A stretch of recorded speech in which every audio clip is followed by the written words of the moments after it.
प्रेक्षक मित्रांनो, स्वागत आहे आपले भूमी क्रिएशन चॅनलवर। चला तर आपण आजच्या कथेला सुरुवात करूया। जेव्हा मुलाने आपल्या आईच्या मृत्यूचा सौदा केला आणि वडिलांना म्हटलं जा भीक मागा, तेव्हा वडिलांनी जे केलं ते पाहून संपूर्ण शहर स्तब्ध झालं। एखादा बाप स्वतःच्या मुलालाच बेघर करू शकतो का? रोमांच उभे करणारी कथा शेवटपर्यंत नक्की ऐका। जिथे एका श्रीमंत मुलाला स्वतःच्या वडिलांच्या उंबरठ्यावर रक्ताची भीक मागावी लागली। पहा त्या स्वाभिमानी वडिलांचा सूड, ज्यांनी संपत्तीच्या नशेत बुडालेल्या लेकराला मातीची किंमत दाखवून दिली। शहराच्या गजबजाटापासून दूर एका जुन्या जीर्ण घरात दिनेशराव आपल्या पत्नी सावित्रीसोबत राहत होते।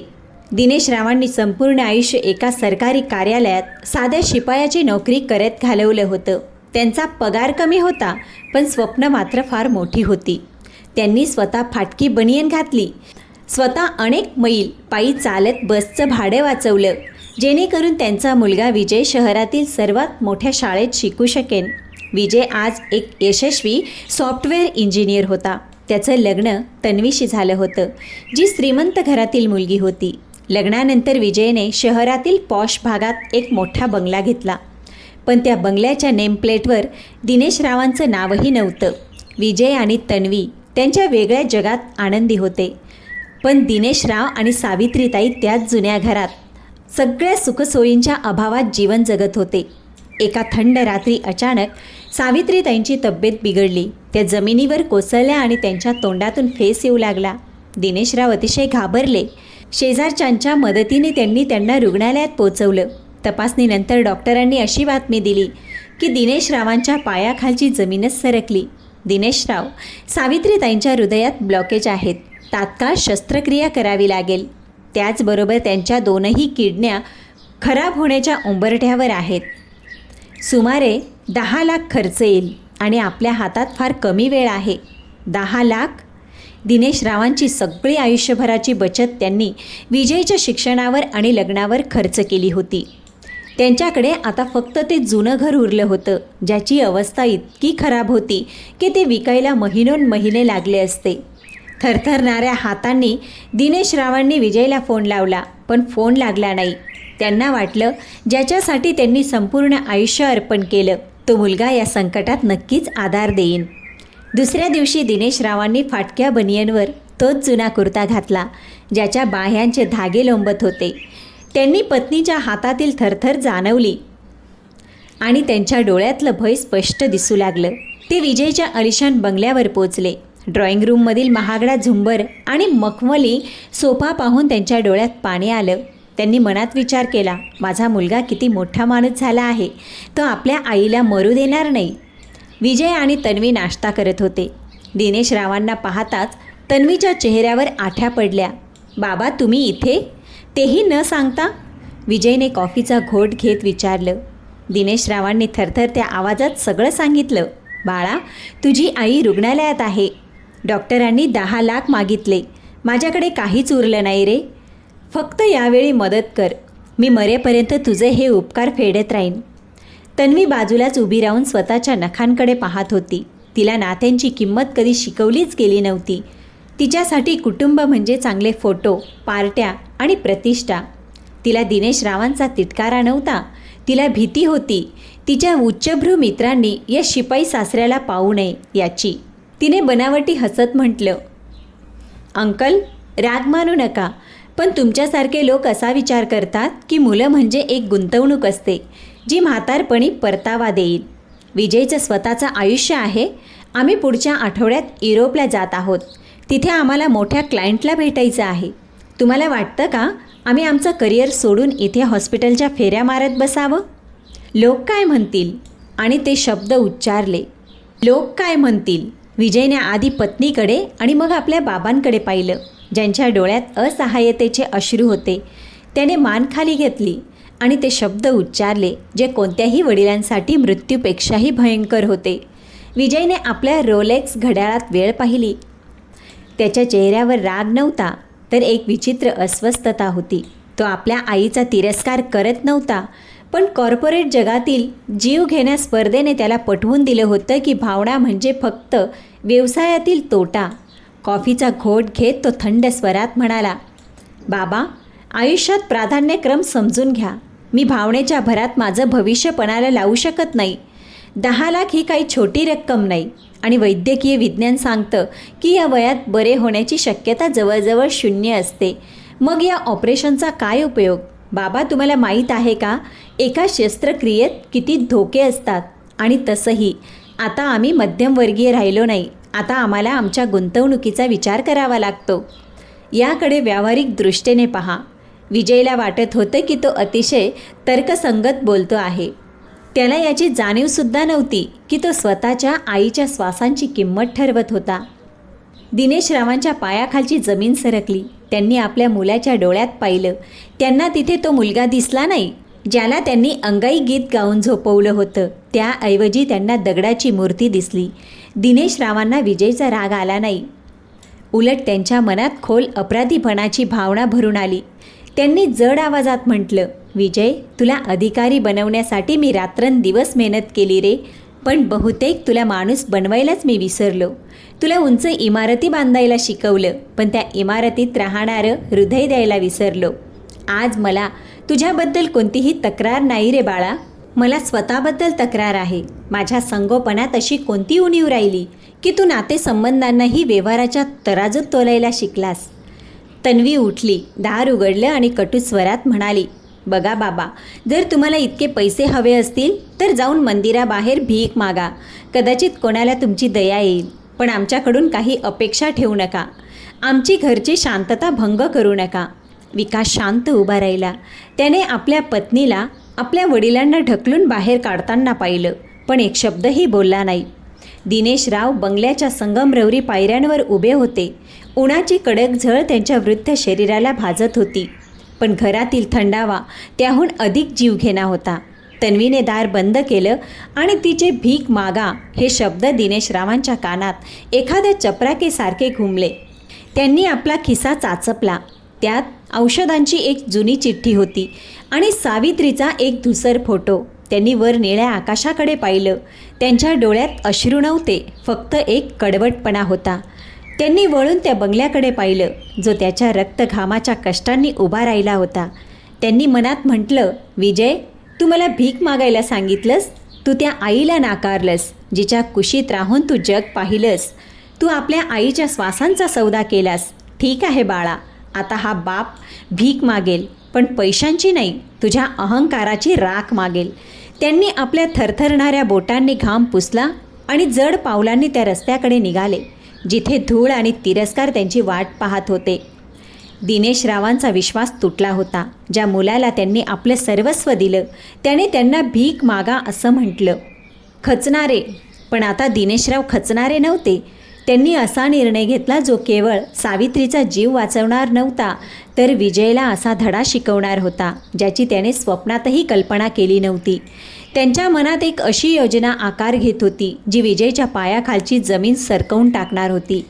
दिनेशराव विजयच्या बंगल्यातून बाहेर पडले तेव्हा त्यांचे पाय डगमगत होते, पण त्यांच्या डोळ्यात आता अशक्तपणा नव्हता, तर एक विचित्र निर्धार होता.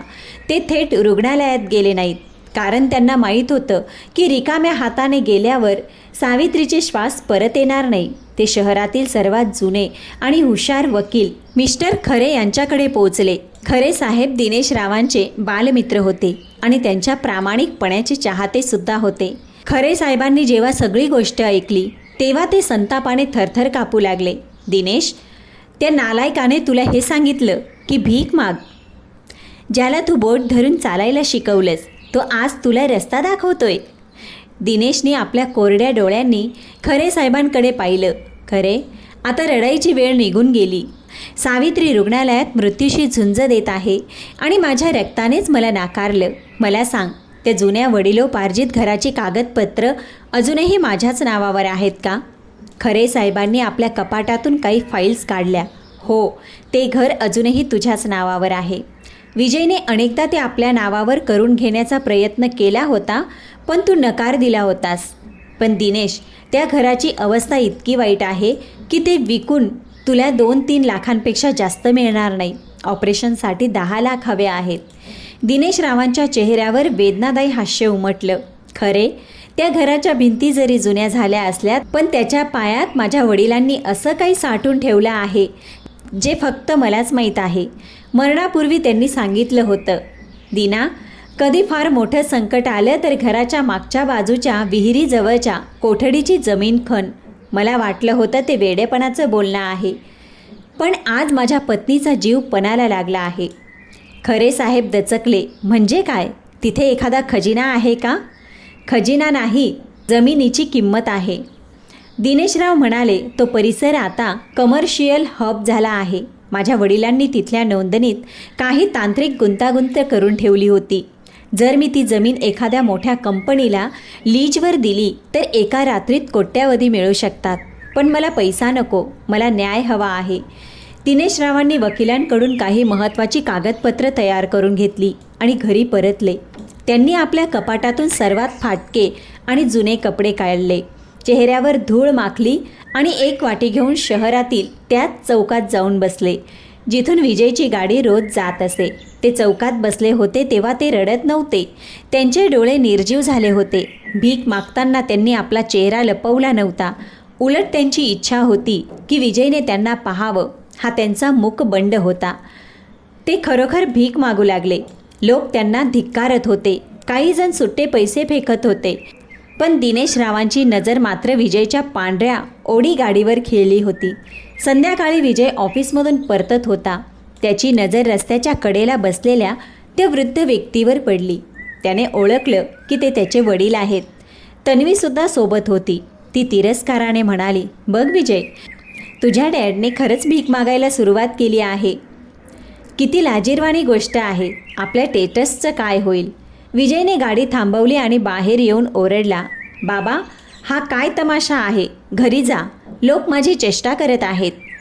दिनेशरावांनी वाटी त्याच्या समोर पुढे केली. बाळा, भीक मागायला तूच तर सांगितलं होतंस. बघ, आज एक बाप आपल्या मुलाच्या नावाची भीक मागतो आहे. तू आईला मरायला सोडून दिलेस. आता हा बाप आपली इज्जत लिलावाला लावत आहे. विजय रागाने लालबुंद झाला. ठीक आहे, जर तुम्हाला हाच शौक असेल तर इथेच मरा. उद्यापासून मी तुम्हाला माझे वडील म्हणणं सोडून देईन. विजय गाडीत बसून वेगाने निघून गेला. विजय गेल्यानंतर दिनेशराव उभे राहिले. त्यांनी अंगावरील धूळ झटकली आणि खिशातून ते कागद बाहेर काढले जे वकील खरेंनी दिले होते. ती बेदखलीची नोटीस आणि मालमत्तेच्या लिलावाची जाहिरात होती. त्यांनी वकिलांना फोन केला. खरे, खेळ सुरू करा. उद्या सकाळपर्यंत संपूर्ण शहराला कळले पाहिजे की ज्या बंगल्यात विजय राहत आहे त्याचा खरा मालक मी आहे आणि तो मी त्याच एका अनाथ आश्रमाला दान करत आहे. तिकडे रुग्णालयात सावित्री यांची प्रकृती अत्यंत गंभीर होती. दिनेशराव तिथे पोहोचले आणि डॉक्टरांना म्हणाले, डॉक्टर साहेब, उद्या सकाळी 10 वाजेपर्यंत तुमच्या टेबलावर पैसे असतील. त्या रात्री दिनेशरावांनी क्षणभरही डोळा लावला नाही. त्यांनी आपल्या मुलासाठी जे घर बांधले होते ते आता त्याच्याच हातून काढून घेणार होते. विजयला वाटत होतं की त्याने आपल्या वडिलांचा पराभव केला आहे, पण त्याला माहीत नव्हतं की सकाळी येणारी बातमी त्याच्या पायाखालची जमीन सरकवून टाकणार होती. दुसऱ्या दिवशी सकाळी विजयच्या बंगल्यात सर्व काही नेहमीसारखं वाटत होतं. तो आणि तन्वी डायनिंग टेबलावर बसून युरोप ट्रिपच्या पॅकिंगबद्दल चर्चा करत होते. तन्वी नवीन दागिन्यांची कॅटलॉग पाहत होती आणि विजय आपल्या फोनवर शेअर बाजाराचे भाव पाहत होता. कालच्या त्या घटनेबद्दल त्याला अजिबात खंत नव्हती. जेव्हा त्याने आपल्या वडिलांना रस्त्यावर वाटी घेऊन बसलेलं पाहिलं होतं त्यासाठी तो फक्त एक अडथळा होते. तेवढ्यात बाहेर सायरनचा आवाज घुमला आणि जड पावलांनी चाहूल ऐकू आली. विजयने चिडून दरवाजा उघडला. समोर वकील खरे, 2 पोलीस अधिकारी आणि काही सरकारी अधिकारी उभे होते. विजयराव, शुभ सकाळ. आशा आहे रात्र चांगली गेली असेल. वकील खरे उपरोधिक हास्य करत म्हणाले. विजय दचकला. खरे अंकल, तुम्ही इथे आणि यावेळी? आणि हे पोलीस? वकील खरेंनी हातातली फाईल हलवली. आम्ही इथे एका कायदेशीर आदेशाची अंमलबजावणी करण्यासाठी आलो आहोत. दिनेशराव म्हणजे या घराचे खरे आणि एकमेव मालक यांनी ही मालमत्ता परत घेण्याचा आणि ती जप्त करण्याचा आदेश काढून घेतला आहे. तन्वी मागून ओरडली, काय फालतूपणा आहे हा? हा बंगला विजयच्या नावावर आहे. आम्ही यासाठी कोट्यावधींचं कर्ज घेतलं आहे. खरे साहेबांनी एक कागदपत्र विजयकडे सरकवला. हीच ती अडचण आहे मिस तन्वी. विजयने त्या वडिलोपार्जित घरावर तारण ठेवून या बंगल्यासाठी बँकेकडून कर्ज घेतलं होतं. त्या घराची खरी कागदपत्रे कधीच विजयकडे नव्हती. विजयने आपल्या वडिलांच्या बनावटी स्वाक्षऱ्या करून बँकेची फसवणूक केली. दिनेश रावांनी काल रात्रीच बँकेत आपला आक्षेप नोंदवला आहे आणि बनावट स्वाक्षरांचे पुरावे सादर केले आहेत. विजयच्या चेहऱ्याचा रंगच उडाला. त्याला वाटलं जणू कोणीतरी त्याचा जीवच काढून घेतला. खरंच काही वर्षापूर्वी त्याने फसवणूक करून आपल्या वडिलांच्या अंगठ्याचे ठसे एका कोऱ्या कागदावर घेतले होते. तो कागद त्याने पॉवर ऑफ अटर्नी समजून बँकेत वापरला होता. त्याला वाटले होते की म्हातारे वडील कधीच न्यायालयात जाणार नाही. बँकेने तुमचे कर्ज थकबाकीदार घोषित केले आहे आणि हा बंगला सील करण्याची नोटीस जारी केली आहे. पोलीस अधिकारी कठोर आवाजात म्हणाले, तुमच्याकडे तुमचे वैयक्तिक सामान गोळा करण्यासाठी फक्त 2 तास आहेत. विजय वेड्यासारखा ओरडू लागला, बाबा असे करू शकत नाही. ते कुठे आहेत? मी त्यांच्याशी बोलेन. ते रुग्णालयात आहेत विजय. खरे साहेबांनी त्याला थांबवलं, पण त्यांनी तुझ्यासाठी एक संदेशसुद्धा दिला आहे. ते म्हणाले की तू त्यांना भीक मागण्याचा सल्ला दिला होता म्हणून त्यांनी भीक मागितली. त्यांनी शहरातील सर्वात मोठ्या उद्योगपतीकडे, ज्यांच्या कंपनीला ते वडिलोपार्जित जमिनीची गरज होती, सावित्री त्यांच्या उपचारासाठी पैसे नव्हे तर न्यायाची भीक मागितली. त्यांनी आपली जमीन त्या कंपनीला विकली आहे आणि मिळालेल्या पहिल्या हप्त्यातून सावित्रीताईंचे ऑपरेशन सुरू केले आहे. तन्वीने रागाने विजयचा हात झटकला. विजय, हे काय चाललंय? माझं सगळंच जाईल. माझी कार, माझे दागिने, कारही बँकेची आहे. तन्वी, खरे साहेबांनी आठवण करून दिली. दिनेश रावांनी स्पष्ट केले आहे की ते या मालमत्तेतील एक पैसाही स्वतःजवळ ठेवणार नाहीत. या बंगल्याच्या लिलावातून जो पैसा येईल तो थेट सावित्रीताई फाउंडेशनकडे जाईल, जे गरीब लोक वृद्धांच्या उपचारात खर्च होईल. अवघ्या 1 तासात विजय आणि तन्वीचे सामान बंगल्याबाहेर रस्त्यावर पडले होते. त्याच रस्त्यावर जिथे काल दिनेशराव बसले होते. शेजारी आपल्या खिडकीतून डोकावत होते आणि कुजबूज करत होते. तन्वीच्या ज्या मैत्रिणी तिच्या श्रीमंतीच्या गप्पा मारायच्या त्यापैकी एकीनेही फोन उचलला नाही. विजय आपल्या महागड्या गाडीची चावी हातात घेऊन उभा होता, पण त्याला माहीत होतं की काही तासात रिकव्हरी एजंट तीही घेऊन जातील. त्याला पहिल्यांदाच त्या भिकेची चव चाखावी लागली होती जी त्याने आपल्या वडिलांना दिली होती. बंगल्याबाहेर सामानाचा ढीग लागला. विजय धुळीत बसून डोकं धरून रडत होता. तन्वी आपल्या महागड्या कारमधून आपली शेवटची बॅग काढत होती. विजयने तिचा हात धरण्याचा प्रयत्न केला. तन्वी प्लीज, आपण पुन्हा सुरुवात करू. मी एखादी छोटी नोकरी शोधेन. तन्वीने झटकन आपला हात सोडवून घेतला. तिच्या डोळ्यात दुःख नव्हते तर खोलवरचा द्वेष आणि तिरस्कार होता. तिने चेहऱ्यावर आलेले केस सावरले आणि तुच्छतेने म्हणाली, सुरुवात एका शिपायाच्या मुलासोबत. विजय, कदाचित तू विसरत आहेत, मी तुझ्यावर प्रेम करून लग्न केलं नाही तर तुझ्या या लाईफस्टाईलशी लग्न केलं होतं.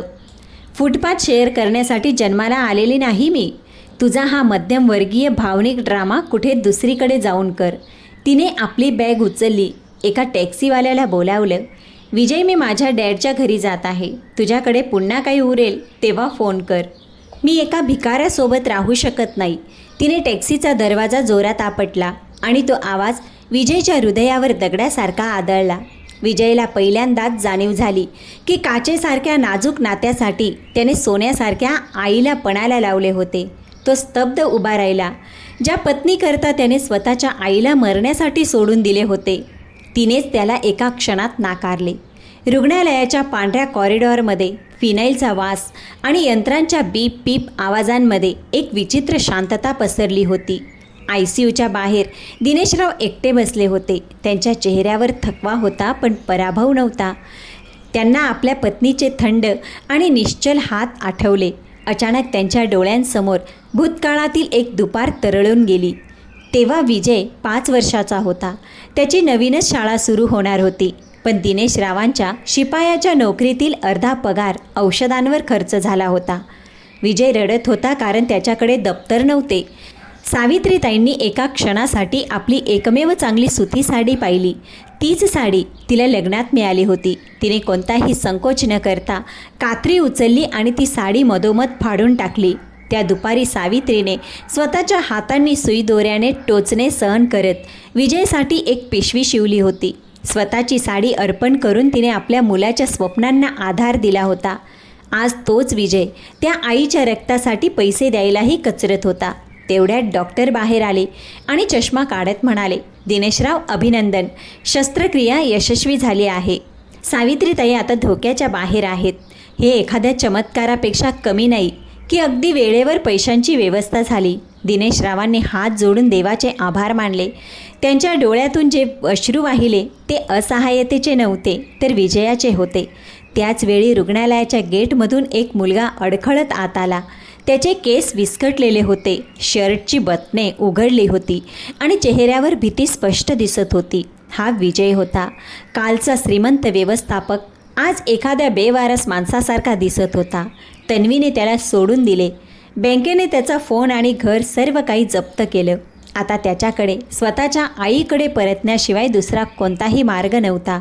दिनेश ICUकडे पोहोचताच दिनेशराव आपल्या खुर्चीतून उठले. त्यांच्या डोळ्यात आता वडिलांची माया नव्हती. तिथे आता फक्त न्यायाधीशाची कठोरता होती. बाबा, विजय रडत त्यांच्या पायांना स्पर्श करण्याचा प्रयत्न करू लागला. दिनेशरावांनी आपले पाय मागे घेतले. मागे हो विजय, या पवित्र जागेला तुझ्या स्पर्शाने अपवित्र करू नकोस.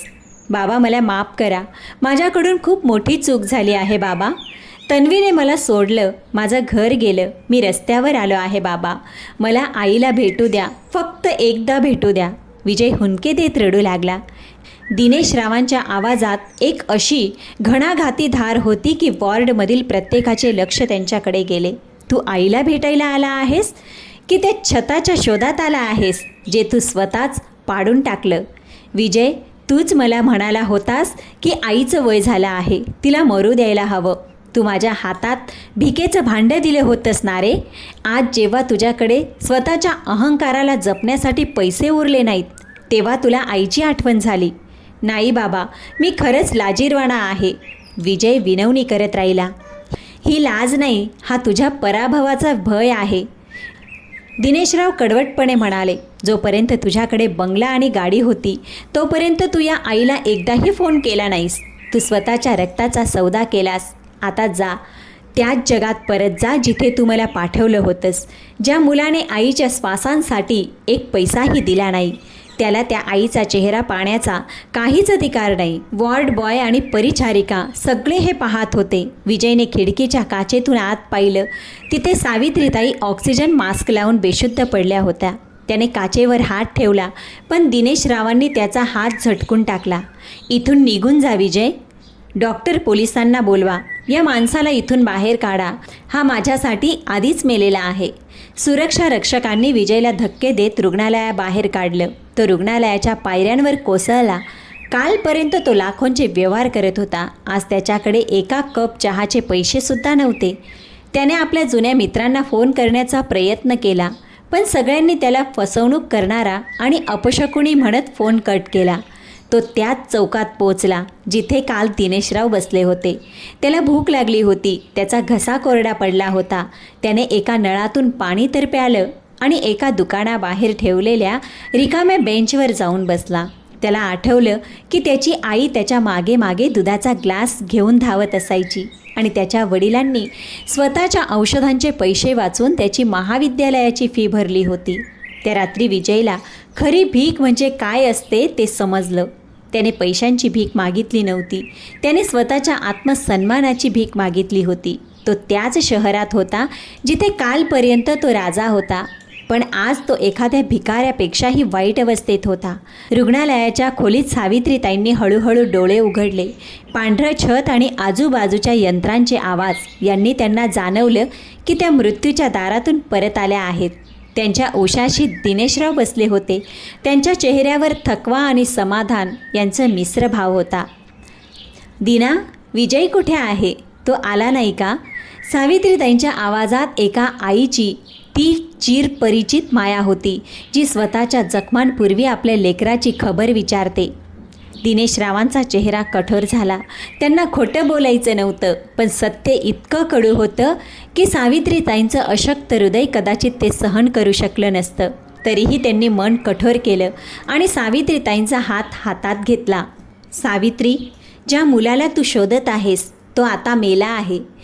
त्याच्या जागी आता एक असा माणूस आहे, त्याला ना नात्यांची किंमत आहे ना रक्ताच्या नात्यांची. त्याने तुझ्या उपचारांसाठी एक पैसाही देण्यास नकार दिला आणि मला म्हणाला जाऊन भीक मागा. दिनेश रावांनी सावित्रीच्या हातावर चुंबन घेतलं आणि हमसून हमसून रडू लागले. सावित्री, तू स्वतःच्या देहातून तोडून त्याला मोठं केलंस आणि त्याने तुला ओझं म्हटलं. सावित्रीच्या डोळ्यातून अश्रू आले. त्यांनी काहीच बोललं नाही, फक्त भिंतीकडे कुशी बदलून घेतली. त्यांच्या शांततेत जी किंकाळी होती ती दिनेश रावांच्या काळजाला चिरत गेली. इकडे विजय, ज्याला रुग्णालयातून बाहेर काढण्यात आलं होतं, शहराच्या बाहेरच्या भागात बांधकाम सुरू असलेल्या एका इमारतीजवळ उभा होता. त्याच्या हातांवर फोड आले होते. त्याने स्वतःची ओळख लपवून एक रोजंदारी मजूर म्हणून काम मागितलं होतं. तोच विजय, जो कधी वातानुकूलित केबिनमध्ये बसून आदेश द्यायचा, आज कडक उन्हात सिमेंटच्या पोत्या वाहत होता, कारण त्याची नोकरीही गेली होती. प्रत्येक पोत्यासोबत तो स्वतःच्या अहंकाराला चिरडत होता. संध्याकाळी त्याला जे थोडे पैसे मिळाले त्यातून त्याने स्वतःसाठी अन्न घेतलं नाही. तो सरळ रुग्णालयात पोचला, पण आज जाण्याचं त्याचं धाडस होत नव्हतं. तो रुग्णालयाबाहेर पिंपळाच्या झाडाखाली बसला आणि तिथेच रात्र काढू लागला. अचानक रात्री 2 वाजता रुग्णालयात गोंधळ उडाला. सावित्रीताईंची प्रकृती पुन्हा बिघडू लागली होती. अंतर्गत रक्तस्रावामुळे त्यांच्या शरीरात रक्ताची मोठी कमतरता झाली होती. डॉक्टर बाहेर आले आणि घाबरलेल्या दिनेश रावांना म्हणाले, दिनेशराव, सावित्रीताईंचा रक्तगट अत्यंत दुर्मिळ आहे, ओ निगेटिव्ह. आमच्याकडचा साठा संपला आहे आणि शहराच्या ब्लड बँकेतही सध्या उपलब्ध नाही. पुढच्या 1 तासात रक्त मिळालं नाही तर आम्ही त्यांना वाचवू शकणार नाही. दिनेशराव घाबरून इकडे तिकडे धावू लागले. माझं रक्त घ्या डॉक्टर साहेब. नाही दिनेशराव, तुमचा रक्तगट जुळत नाही. बाहेर झाडाखाली बसलेला विजय हे सगळं ऐकत होता.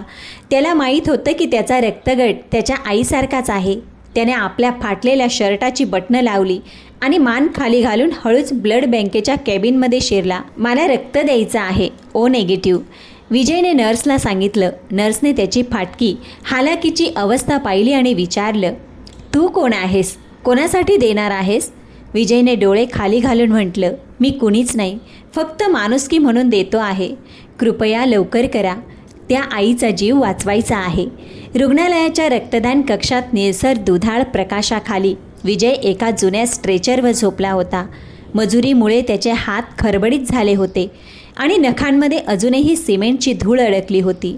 जेव्हा नर्सने त्याच्या हातावर रबर पट्टी घट्ट बांधली तेव्हा त्याच्या शिरा स्पष्ट दिसू लागल्या. त्याच शिरांमधून सावित्रीताईंचं रक्त वाहत होतं. नर्सने सुई टोचताच विजयचं शरीर शहारलं. तो त्रास सुईचा नव्हता तर त्याच्या मनात बसलेल्या खोल भीतीचा होता. त्याने डोळे मिटले आणि मनातच पुटपुटला, आई, तू मला माफ करशील का? मी तर तुझं हृदय दगडासारखं केलं होतं. तुझ्या कोमल शिरा माझं हे पापी आणि स्वार्थी रक्त स्वीकारतील का गं? माझं रक्त तुझ्या शरीरात जाऊन विष तर होणार नाही ना? त्याला खरंच भीती सतावत होती की त्याच्या आईचं पवित्र शरीर, ज्याला त्याने जिवंतपणे नाकारलं होतं, आता त्याचं रक्तही स्वीकारण्यास नकार देईल. नर्सने त्याची अवस्था पाहून रक्ताचा प्रवाह कमी केला आणि काळजीनं विचारलं, अरे दादा, तू खूप थरथरत आहेस. आज सकाळपासून काही खाल्लं आहे की नाही? तुझा रक्तदाब खाली जात आहे. 2 युनिट रक्त दिल्यानंतर विजयचा चेहरा फिक्कट पांढरा पडला. तो तिथेच जमिनीवर पडून राहिला. एक यशस्वी अभियंता नाही, एका आलिशान बंगल्याचा मालक नाही, तर स्वतःच्या मुळांचा शोध घेत तडफडणारा एक भिकारी, ज्याने आज पहिल्यांदाच आपल्या आत्म्याची सर्वात मोठी संपत्ती दान केली होती. त्याने नर्ससमोर हात जोडून म्हटलं, कृपया आत माझ्या वडिलांना सांगू नका की हे रक्त मी दिलं आहे. ते माझा तिरस्कार करतात. फक्त माझ्या आईला वाचवा. आज सावित्रीताईंना जसं रक्त चढवण्यात आलं तसं त्यांच्या शरीरात पुन्हा चेतना परत यायला लागली. दिनेशराव बाहेर उभे राहून डॉक्टरांचे आभार मानत होते. डॉक्टर साहेब, तो देवदूत कोण होता ज्याने माझ्या पत्नीला रक्त दिलं? मी त्याचे पाय धुवून ते पाणी प्यायला तयार आहे. डॉक्टर हसून म्हणाले, माहीत नाही दिनेशराव, तो एखाद्या मजुरासारखा दिसणारा मुलगा होता. त्याने स्वतःचं नावसुद्धा सांगितलं नाही. रक्त देऊन तो शांतपणे निघून गेला आणि त्याची स्वतःची अवस्था खूपच वाईट होती. दिनेशरावांच्या मनात विजयसारखी एक चमक उठली. त्यांनी खिडकीतून बाहेर पाहिलं तर दूर एक सावली डगमगत रुग्णालयाच्या गेटमधून बाहेर जात होती. तीच चाल, तोच बांधा. दिनेश रावांचं काळीज धस्स झालं. काही दिवसांनी सावित्रीताईंना रुग्णालयातून सुट्टी मिळाली होती. शांतिकुंजच्या जुन्या घरात पुन्हा एकदा चैतन्य परत येत होतं. पण दिनेश रावांच्या मनात प्रचंड खळबळ माजली होती. त्या रात्री रुग्णालयाबाहेर ज्या अनोळखी मजुराने त्यांच्या पत्नीला रक्त दिले होते त्याची प्रतिमा दिनेश रावांच्या डोळ्यासमोरून सरकतच नव्हती. त्यांनी वकील खरेंना विजयचा शोध घेण्यास सांगितलं. जेव्हा वकिलांनी बातमी दिली तेव्हा दिनेश रावांचे काळीज थरारले. दीना, तुझा मुलगा शहरातील त्याच जुन्या शिवमंदिराच्या पायऱ्यांवर पडून राहतो जिथे तू कधी काळी त्याचा हात धरून त्याला नतमस्तक व्हायला शिकवले होते. तो दिवसभर मजुरी करतो आणि रात्री तिथेच झोपतो. ऐकण्यात आले आहे की त्याची तब्येत खूप खराब आहे. दिनेशराव सावित्रीताईंना सोबत घेऊन मंदिरात पोचले. संध्याकाळच्या आरतीचे स्वर हवेत दरवळत होते. पायऱ्यांच्या एका कोपऱ्यात फाटके पुराणे कपडे घातलेला एक तरुण पडला होता. त्याचे गाल खोल गेले होते, हात मजुरीच्या जखमांनी भरलेले होते आणि तो प्रचंड तापात काहीतरी पुटपुटत होता. आई, मला माफ कर. बाबा, मला भिकारीच राहू द्या. फक्त आईला वाचवा. सावित्रीताई हे पाहून मोठ्याने रडू लागल्या. माझा मुलगा, माझा विजय. त्या धावत त्याच्या जवळ गेल्या आणि त्याचे डोके आपल्या मांडीवर घेतले. विजयने जेव्हा आपल्या आईला समोर पाहिले तेव्हा त्याला वाटले जणू तो एखादे स्वप्न पाहत आहे. आई, तुम्ही कुठे आहात? आई, तुम्ही ठीक आहात? बाबा बघा, आई बरी झाली. विजयच्या आवाजात कोणताही लोभ नव्हता, फक्त निरागस आनंद होता. त्याने वाकून दिनेश रावांच्या पायांवर आपले डोके ठेवले. बाबा, तुम्ही बरोबर म्हणाला होतात. मी भिकारीच आहे. माझ्याकडे नात्यांची कोणतीही संपत्ती नव्हती. आज मी रिकाम्या हाताने आहे, पण माझे मन हलके आहे. दिनेश रावांनी शपथ घेतली होती की ते विजयचा चेहरा कधीही पाहणार नाही, पण त्यांचा दगडासारखा निर्धार आता अश्रूंमध्ये विरघळत होता. ते वाकले आणि विजयला आपल्या छातीशी कवटाळलं. उठ बाळा, उठ. एक बाप हरू शकतो, पण तो आपल्या मुलाला हरताना पाहू शकत नाही. तू स्वतःचे रक्त देऊन आपल्या आईचा जीव वाचवला आहेस. तू सिद्ध केलं आहेस की तुझ्या आतला विजय अजूनही जिवंत आहे, ज्याला अहंकाराने मारून टाकले होते. संपूर्ण मंदिर परिसर या पुनर्मिलनाचा साक्षीदार झाला. दिनेशराव विजयला आधार देत आपल्या छोट्याशा जुन्या झोपडीत घेऊन आले. तो बंगला नव्हता, तिथे मखमली सोफाही नव्हता, पण तिथे जो शांततेचा अनुभव होता तो विजयला त्याच्या कोट्यावधींच्या संपत्तीतही कधी मिळाला नव्हता. एके दिवशी तन्वीचा फोन आला. जेव्हा तिला समजले की विजयला आपल्या पैतृक जमिनीतून कोट्यावधींचा हिस्सा मिळणार आहे, पण विजयने शांत स्वरात तिला सांगितलं, तन्वी, मी आता तो श्रीमंत मॅनेजर राहिलो नाही ज्याला तू ओळखत होतीस. मी एका भिकाऱ्याचा मुलगा आहे, ज्याने भीक म्हणून आपल्या आईचा जीव आणि वडिलांचा आशीर्वाद मागितला आहे. जर तू या गरिबीच्या स्वाभिमानात राहू शकत असशील तर ये. तन्वीने पुन्हा कधीच फोन केला नाही. 6 महिने उलटून गेले होते. शांतिकुंजच्या जुन्या भिंतींवर ताजा चुना लावला होता. अंगणात सावित्रीताई तुळशीच्या रोपाला पाणी देत होत्या. त्यांची तब्येत आता बरी होती, पण त्यांच्या डोळ्यात एक स्थैर्य होते. विजय जवळच बसून जुनी कागदपत्रे लावत होता. आता त्याच्या चेहऱ्यावर कोणतीही चिंता नव्हती.